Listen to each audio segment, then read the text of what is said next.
সুপ্রিয় শিক্ষার্থীবৃন্দ, সবাইকে শুভেচ্ছা। সৃজনশীল প্রশ্ন উত্তর এইচএসসি পরীক্ষা 2023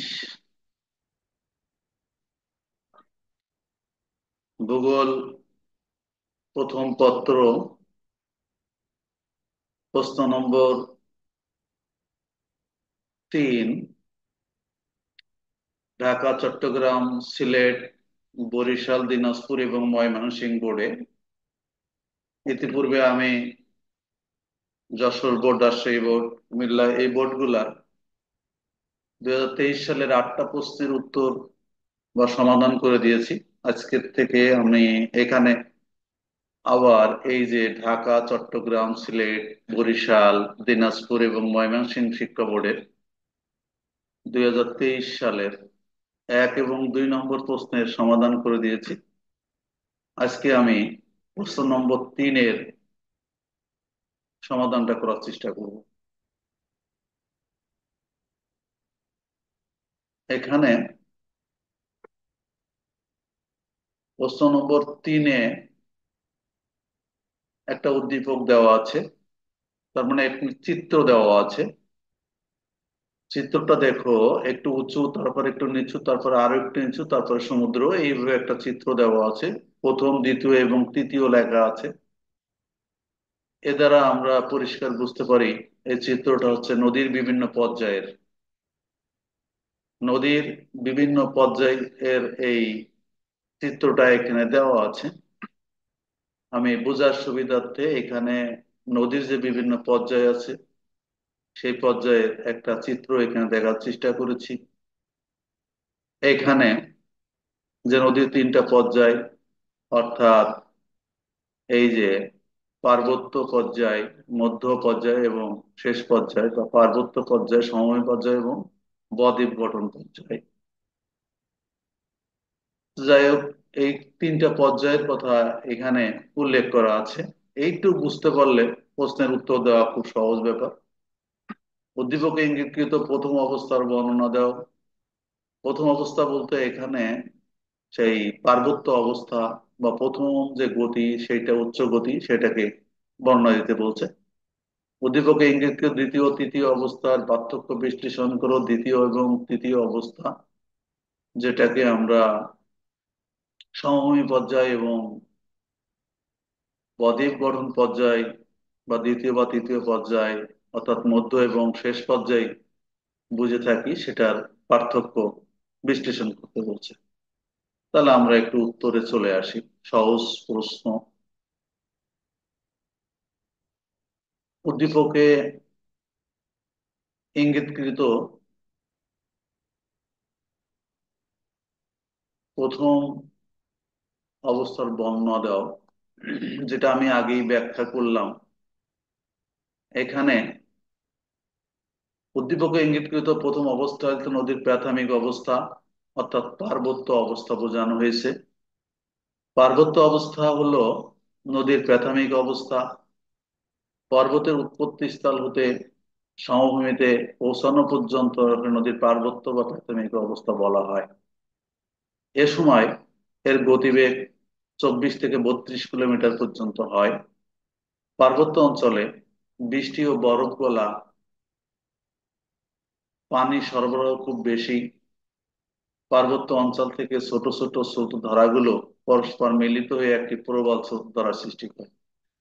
এখানে যে কথাটা বলা হলো, পার্বত্য অবস্থায় একেবারে নদীর যে প্রাথমিক অবস্থা, এই উচ্চভূমি থেকে সাধারণত এবং রেইন সোনো, বৃষ্টি এবং বরফ গলা পানি নিচের দিকে প্রবাহিত হতে থাকে এবং স্রোতস্বিনী তৈরি করে।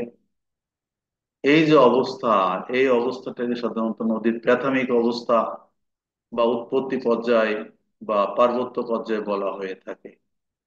এটা আমরা আরেকটু আলোচনায় আসি। কি থাকে এখানে, ভূমির ঢাল খাড়া হয়, প্রবল স্রোত ধারাটি ক্ষয় সাধন করতে করতে অগ্রসর হয়। অর্থাৎ আমরা জানি যে নদীর যে প্রাথমিক অবস্থা আছে, এই অবস্থায় নদীর ক্ষয়ক্রিয়া অর্থাৎ ক্ষয় সাধনটা বেশি হয়। এবং ক্ষয় সাধন করতে করতে অগ্রসর হয়ে থাকে।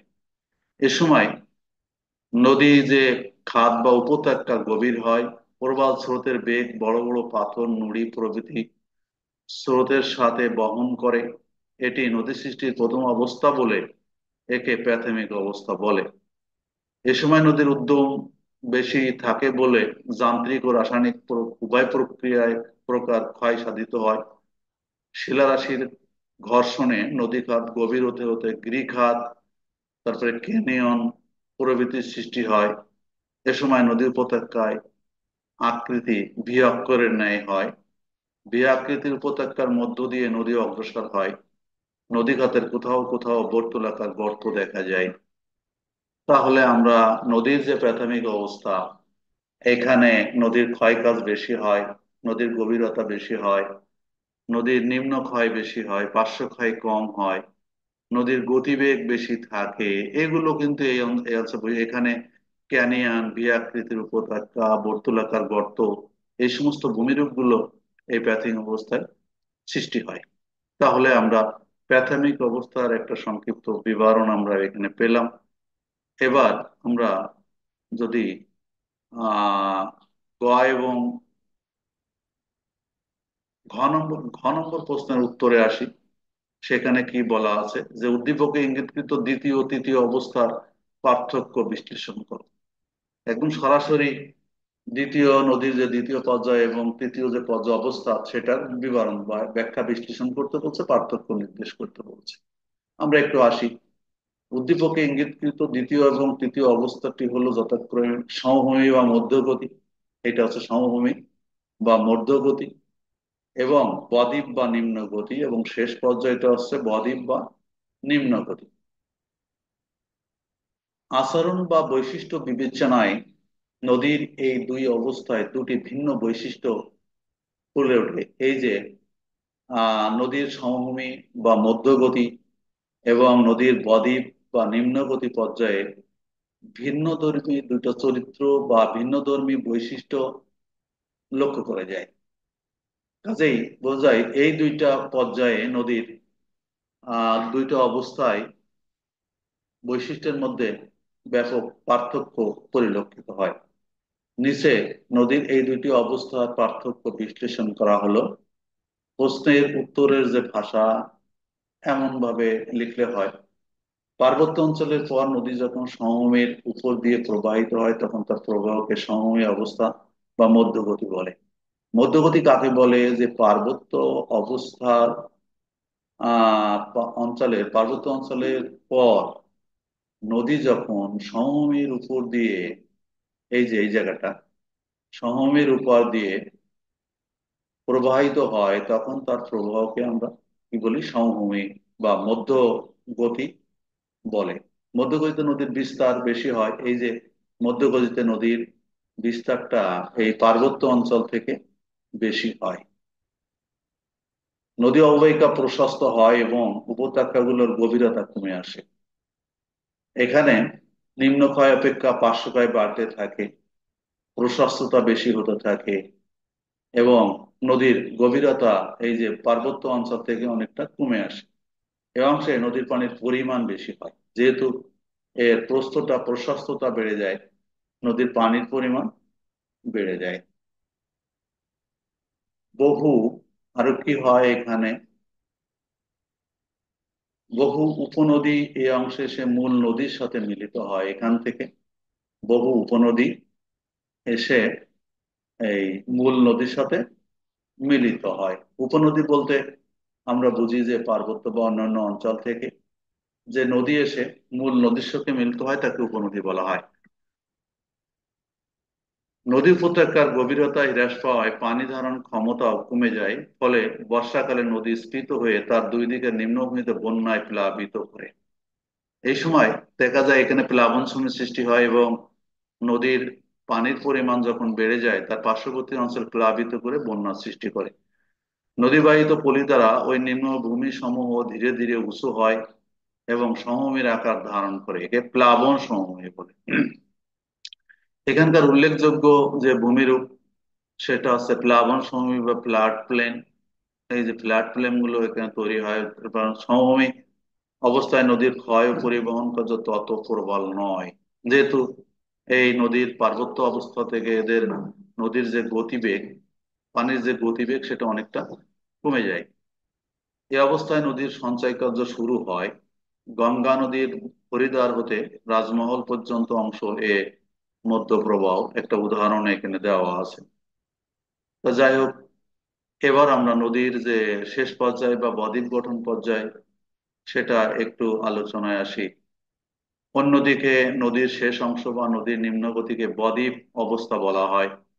এই যে এখানে একটা বদ্বীপের ছবি দেওয়া আছে। এ সময় স্রোতের বেগ খুবই কম থাকে, নদীর নিম্নক্ষয় বন্ধ হয়ে যায়, স্বল্প পরিমাণে পার্শ্বক্ষয় হতে থাকে। ফলে নদী উপত্যকা খুব চওড়া ও অগভীর হয়।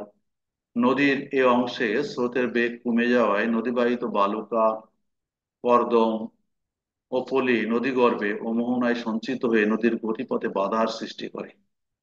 নদীর গতি বাধা পেয়ে তা দুই দিকে বয়ে চলে।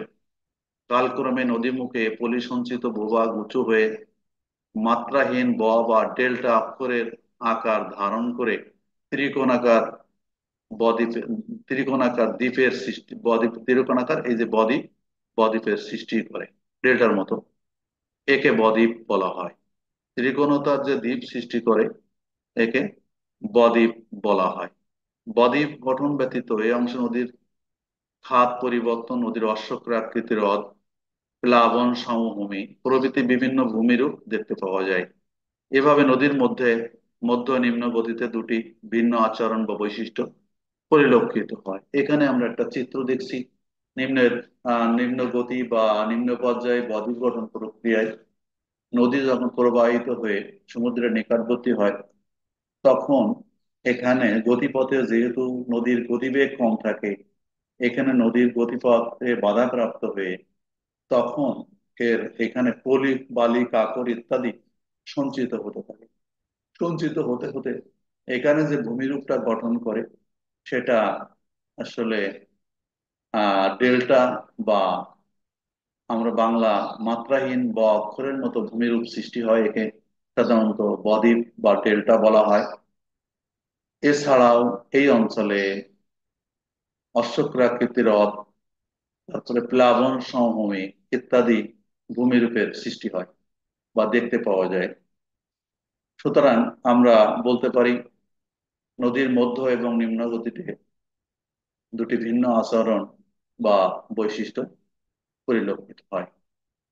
সকলকে অসংখ্য ধন্যবাদ জানিয়ে আজকের মতো এখানে শেষ করছি। আল্লাহ হাফিজ।